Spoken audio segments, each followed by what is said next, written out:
પરમી આપણા ગુદા માર્ગી રહ્યા છે ને એ શું કરે છે આપણા શરીરનો ખોરાક ખાઈ લે છે અને શું થાય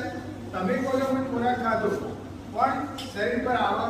નહીં ઘણા તો અમે ઘણા બાળકોને મોઢા ઉપર સફેદ સફેદ ચાકડા જોવો છે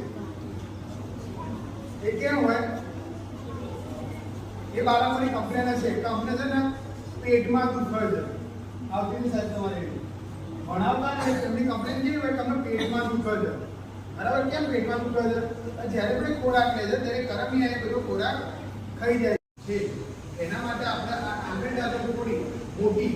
જે 1 વર્ષથી લઈ 19 વર્ષના તમામ શાળાએ જતા શાળાએ ન જતા તમામ બાળકોના ગોળી આપણે આજે ઘડાવવાની છે સરકાર તરફથી વિનામૂલ્યે ઘડાવવામાં આવે છે બરાબર આ ગોળી તમારે બધોએ ચાય ખાઈ જવાની છે આમાં કોઈ કડવો સ્વાદ ના આવે તમે ખાવ છો ને તમને ખબર જ છે અને પછી પાણી પી લેવાનું છે અને ઘરે જે ખાસ કહેવાનું છે શું કહેશો સરકારી દવાખાનામાંથી આજે આવ્યા હતા અમારી શાળામાં અમને આલ્બર્ટ ગોળી કરાવી હતી ગોળીના